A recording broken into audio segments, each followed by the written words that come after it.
All right, guys. Just give it a minute and we'll everyone in. We'll start.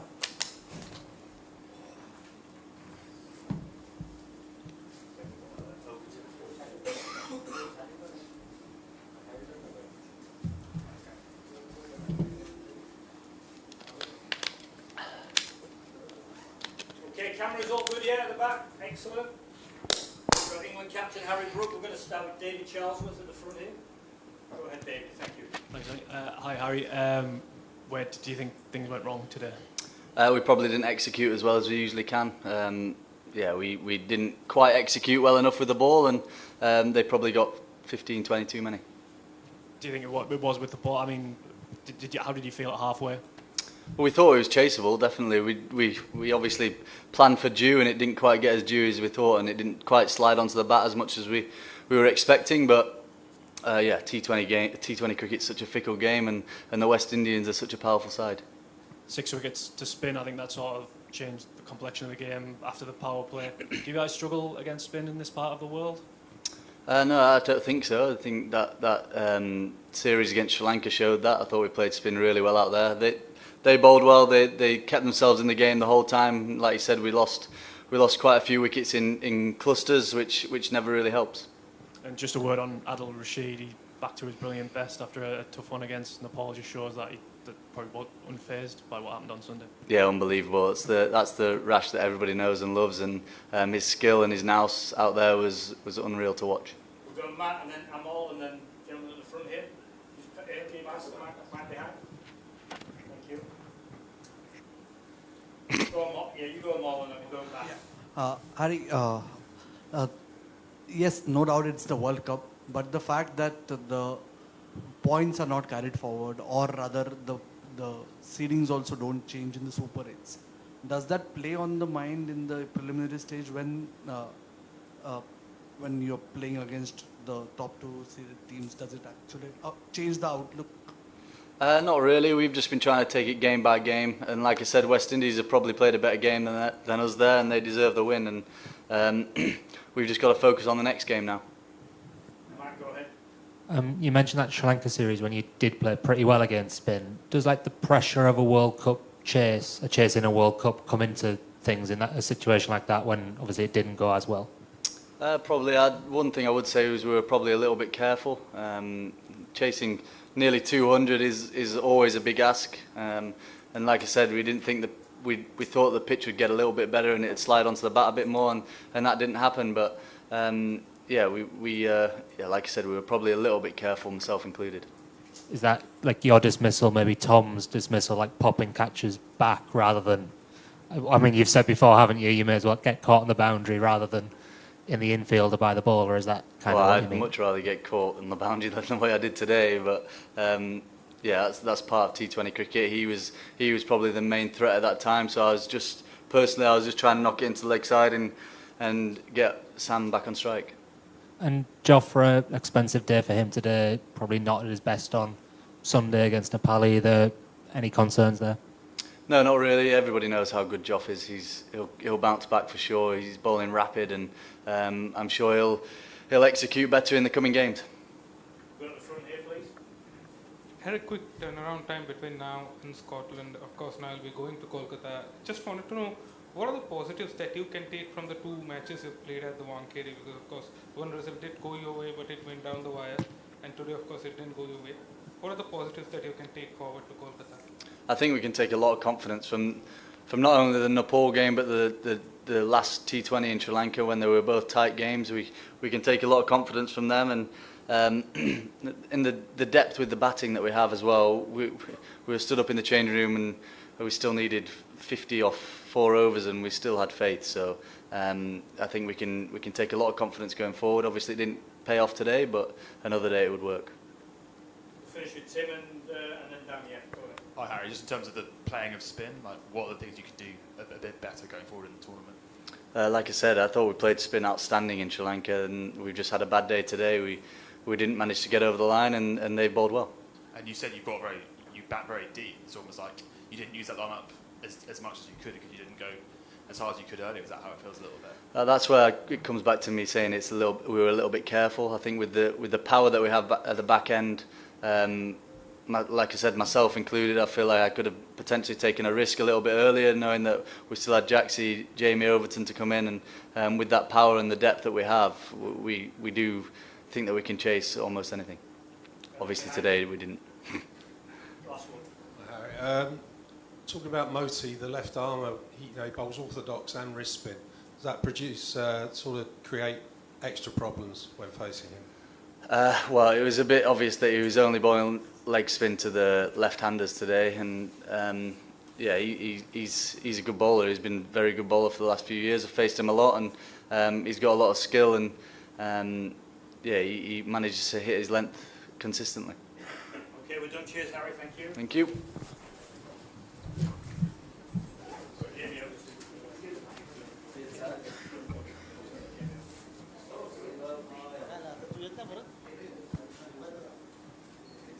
Shay Hope is here to field your questions. As usual, you can raise your hands to get your chance of asking your questions alternately. So, a few minutes, not a lot, a few minutes. Shay, yesterday your coach said Mumbai has been kind to West Indies as far as World Cup is concerned. How kind has it been to you tonight? Oh, well, we won a game, so very kind. It's one of those grounds that when you come here, you just feel like playing cricket. I can say the same for most of the venues in India, but something about here in Wankhede just brings a different vibe, different energy. But yeah, it's a very nice ground to play at. It's just nice to get a win as well here.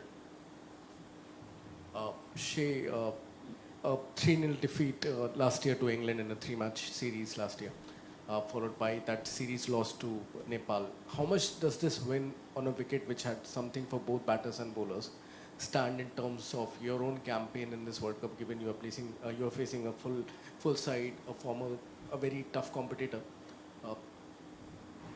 Like I said before, it's World Cup cricket that we're speaking about. And it's very important for us to ensure that we play the best cricket we can on the day every single time we turn up. It's not like a bilateral series where you can go 1 down and then come back in the series and win 3-2 or whatever the case may be.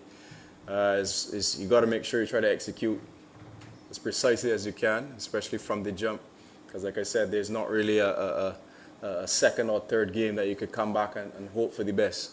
But for us, I can't really put too much stress and emphasis on the past. I always talk about learning from the past. The results that we would have had previously, that's something that we can't necessarily control now. We got to focus on what's in front of us. And it's just nice to get 2 wins in our first 2 games, and the aim is to continue that trend, and hopefully we can get nice smooth sailing going in through the rest of the group stage games. Next question. I can hear you. Just stop. Just shout. Yeah, usually. The camera won't catch it. Okay. You brought Roston into the team and bowled a lot of spin through the middle there. Was that a plan specifically for England? Do you sense that they have a few issues against spin? Yeah, like I said at the toss, it was a tactical change. He's one of those players who can come in and call at any moment in time. Yeah, we understood the threat that they have with some of those left-handers who can take the game away from us. And he's, again, one of those bowlers who can come in and depend on any point in the time. We saw he was very crucial and essential with the bat in our batting innings as well. So he gave us some stability. And like I said, he's one of those utility players that you can never neglect. Was that specific for England, though? Like, is that something you see as a way to get at England, or was it more general? It was just the team we felt as though needed to win against England, and we just selected that team. I don't know if you've been asked this before, but if you could describe Shafine's journey till now, like, you must have seen him from close quarters. So, is he somebody who's like feels the pressure, or just sort of bats in the way that all of you guys just bat with the natural flair? Well, maybe I have to ask him that one. But speaking on Sherf, he's been always a hard worker, especially when it comes to his batting. He's always very diligent with the way he goes about his preparation. And he would bat from the start of the session all the way through to the end if he's really working on something. And I don't think that has changed from the time he came into the team all the way till now. And so it's just nice to see when guys are putting in that hard work in the nets and that preparation, that the success follows. So it's very good to see Sheriff coming in and making an impact once again today. And it's good to see the batters putting their hands up. Still got a few myself who need to do so. But happy days for Sheriff in. I hope he can continue. And I hope it's not too bad, that little injury that he has today. All right. 3 more questions. One here, one there. Shai, was there any surprise to see England bowl first on a huge surface? And the halfway mark, did you think that your total that you got was par for that surface, considering the amount of turn that was there? Honestly, I think, because I would have done the same. I actually would have bowled first. In one kitty, it tends to be a chasing venue, especially in the night time, the ball comes to come on a bit better. The dew factor was not there today, but usually you get it pretty wet. So it's kind of difficult for the spinners to grip the ball in the second innings especially. Maybe just around par, I would say, for us. But still happy to get something on the board. Like I said before, it's a World Cup game, and that in itself could be extra 10, 20 runs. So just important for us to make sure we try to maximize as best as we can and then execute with the ball after. Shay, again on Sheriff and Rutherford, the numbers don't do justice to his talent or what he's capable of. What makes him special? Because he is close to 50 T20s and doesn't average more than 22 or something. Just 50 in T20s today. What makes him that special? You can just watch him and see how special he is. But sometimes we got to throw stats out the window every now and again. You know, you can just look at a player and see what impact he has on a team. If you can ask any bowler in world cricket, if they see Sheriff in Rutherford at the next end, they're going to always feel as though they're under pressure. So that in itself speaks for itself. So I don't think we necessarily need to focus too much on the stats. I'm sure that they'll improve over the next few years because he's a quality player. And like I said before, I'm just happy to see him getting the success that he truly deserves because he's been playing really well, he's been training hard, and it's only a matter of time before the consistency comes. So happy for him. One final one. So, West Indies is one of the team who knows Nepal very well, having played them in September. Akil and Jason were part of that team. So has there been any change of how you look at Nepal after that England match? Or do you see, as you said, you see match by match. How do you see Nepal coming up? Has there been any change to look at them after that England match? No, like I said before, it's World Cup. Any team in this tournament can beat any other one on a day. So you got to ensure we still executing the way we need to. The planning must be there once again, not taking anyone lightly. We understand the importance of every single game, even though we gave ourselves a nice position to be in, but still, we gotta ensure we plan it the same way, we execute in the same way against Nepal.